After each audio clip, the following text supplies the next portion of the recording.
Okay, I'm back here with another Tesla update. This is the 2023.12.5. It's a hot fix to the 12.1.1. So I did get the 12.1.1 earlier this week, and then a couple days later I got the .5. So let's go ahead and look at what the screen is showing here. So you can see that there are no updates for the 12.5, so it's just bug fixes. So we'll go through some of the new updates for the 12 version. Let's go through the first one, which is text size.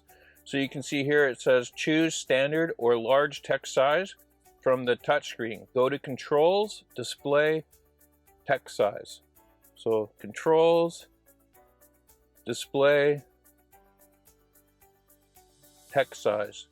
So if you do select large, it's going to want to reboot the system. Well, let's just go ahead. We'll go ahead and click on this. And so it's going to go ahead and reboot the system. We'll wait for that.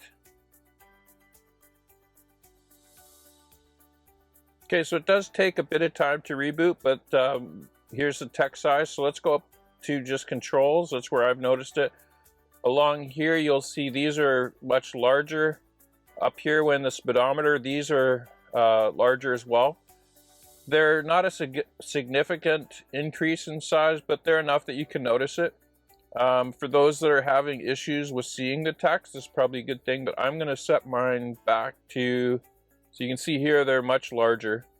So I'm going to just set it back to standard. I prefer the standard.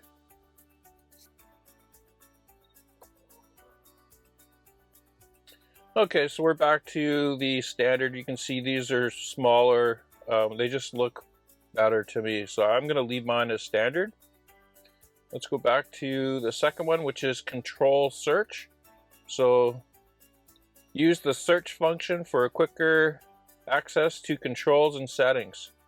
Go to controls and search and then enter the term. So if we go down to controls, at the very top, you'll now see it's search, and beside that, you'll notice there's a new flag that's there, or banner. So every time there's a new update, wherever there's an update, they'll now place that new. So in search, if we wanted to look up tire, it would give us how to set them. So this is a little bit different than you would say like in Windows. If you're looking at it, it would tell you information about this. This actually lets you go ahead and make those changes right here. So you can see right now it's showing, let's go back up to search. It's showing this piece here, and it tells you right there where it is, and you can actually go and click on it, and it would take you into that spot. Again, search is a pretty cool feature, because if you wanted to set anything that you were looking for, so auto,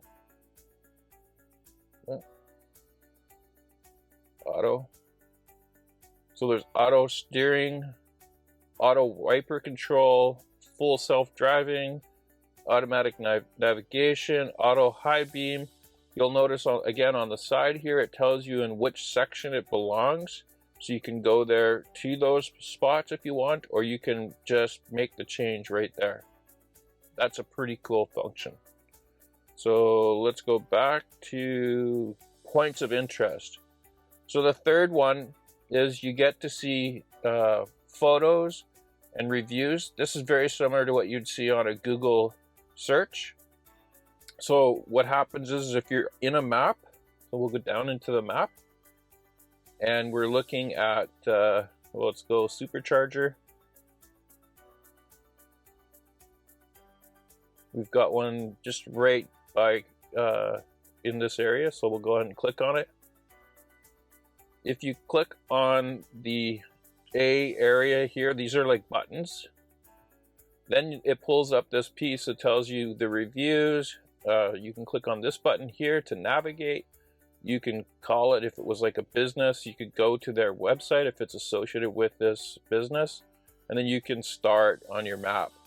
Not only that, but it gives you additional information like the photos that are on the Google reviews, and you've got reviews here. So if you're searching for a restaurant, So if we were to do like here and type burger and go enter. So right near where I am, we've got Fat Burgers. We can go ahead and click on that. And you'll notice it shows the pictures of their products or whatever's in the reviews. We can navigate to it. We can call that business. We can go to their website. And we've got the reviews for that. And these are all pulled out of the Google search. So it's pretty cool. If I just go ahead and click navigate, it's going to go ahead and navigate me there. I'll end that. If we go burgers, let's do burgers. So we've got, let's just do one that's a little bit further away. So you see this one here, it says, one thing I noticed, they're not in order of distance. So we've got, you would think that they would pick the first one closest, but I guess it's going by the name. Anyway, it says this one here is 37 kilometers. I'm not sure. Let's take a look and see what it is actually to drive it, because that might be direct line, not driving. So let's see what it says. So here's their reviews. We'll go ahead and calculate it.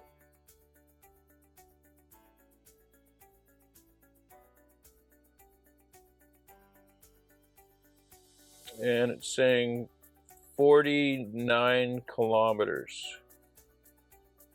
So definitely longer than what that said. Okay, so the next item is phone call controls. So it's pretty basic. If you want to, it's on the left-hand scroll wheel. Use the scroll wheel button to answer or decline incoming calls.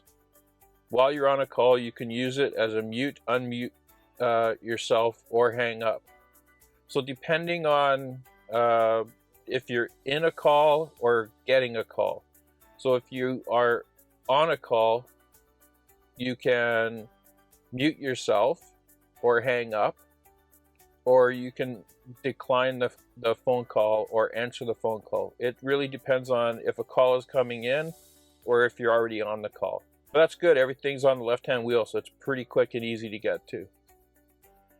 And there's some other functionalities that are coming up, like this scroll wheel configuration. I really love this one here. I think it's been, well, a couple items I like on it that work really well. I'm going to point those out. But what you can do is you can now set a long press. And when you press long, you have the option to set a default function. So it tells you to go to controls, display, scroll wheel function. And again, I'm just going to use the search. So if we go here and we go scroll, oh, save that.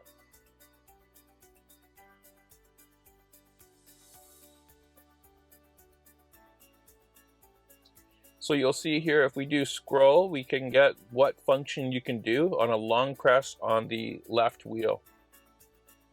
So there's quite a few options. You can set the temperature, you can set the fan speed. So how that works is you long press, and then the interface will show up on the screen, and then you can scroll the wheel up and down to change the speed. So you can see I've set this as my default. You can actually go ahead and have it ask you each time. I've gone and set it for fan speed. So here's how it works. You long press on the scroll wheel. It shows up down here on the bottom of the screen, and then you can scroll up and down and you can change the speeds. So that's a really nice function. Just one press takes it away. Now, the undocumented feature that also goes with this is when you set your wipers. So I don't like automatic wipers. They just flap all the time. It goes too fast. So what I like to do is I go ahead, and when it starts to rain or I need to wipe the windows, I press the left stalk button on the end in once, and then it brings up this menu, and then I have to go ahead and I tap it here. So it's two functions. Well, now when you press the button to just wipe it once, I can now use the left to right action on the left scroll wheel. So if I press it right, it now changes the speed. So that's an undocumented feature. It works really well. So I do that all the time now. When it rains, I go ahead and I just press the button in and one press to the right. And that gives me the wiper speed 1. You can do like a voice command for that, but here's how I do it. I just press that button in. And then when I'm finished with it, I can press the button in and once to the left.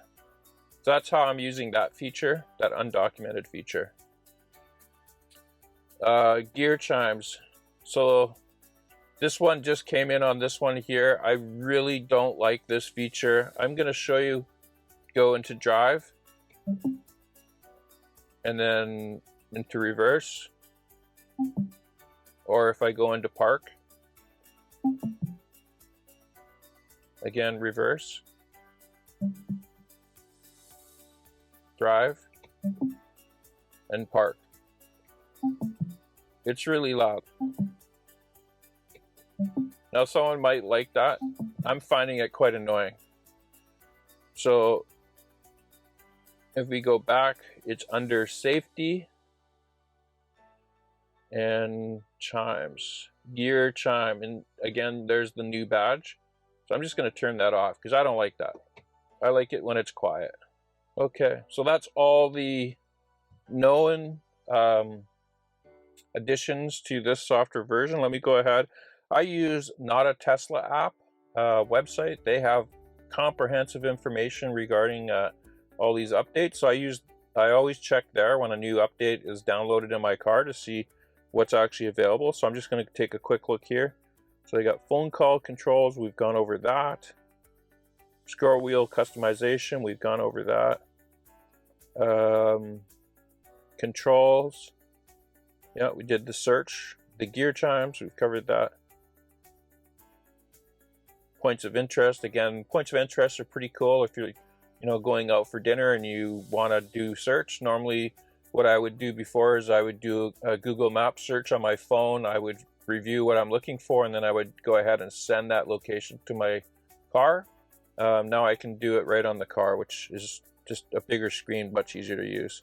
Get to know your Tesla. I don't know if I have the manual. Let's go ahead and take a look. So customize. Yeah, I don't have anything. So that's a new thing right here. It goes customize and you can drag these down, but I don't have the manual. I'm not sure exactly how I get that. You can rename your car in the mobile app. That's not relative here. Another undocumented change is they have better emergency stopping. So it now does emergency stopping in reverse and up to 200 kilometers an hour. So basically it's now working better, I guess.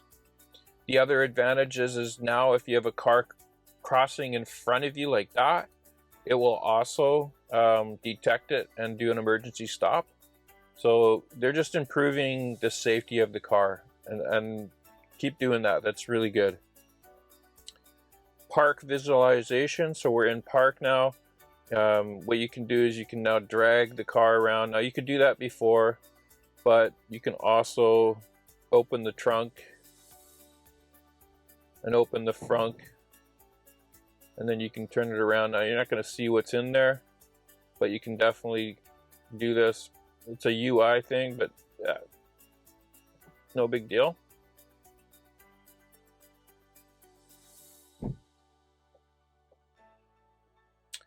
Another one I can't show you here because I'm not driving, but up on the top here where you would normally see the speed, it's actually a little bit larger. So I noticed it right away. It's just slightly larger, so it makes it better for looking at your speed. I actually have a mini screen on my console in front of my dash, and that's where I look more now. I really like that thing. Navigation, we've gone over that.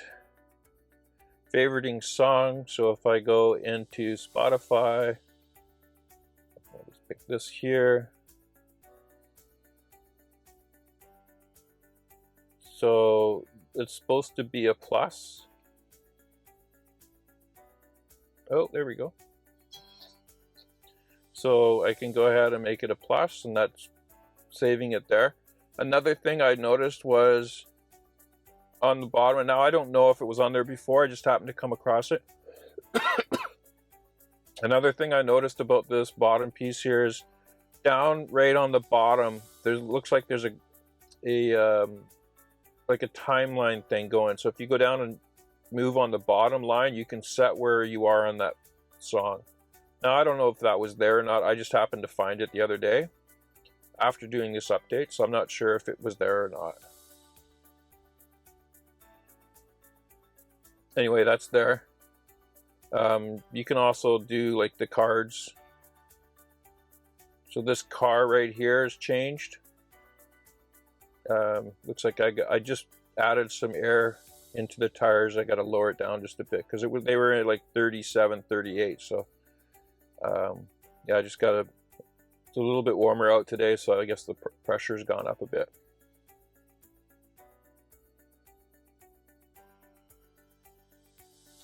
Wiper speeds I've covered. Oh, Tesla theater icon. So if we go into theater now, theater, these actually look like these now look like buttons. And one of the things that they have updated here. So if we go into settings, can we get 4K now? So yeah, we can get 4K. There we go. So there is 4K. Now you can actually get to the 4K through that piece. Oh, there we go.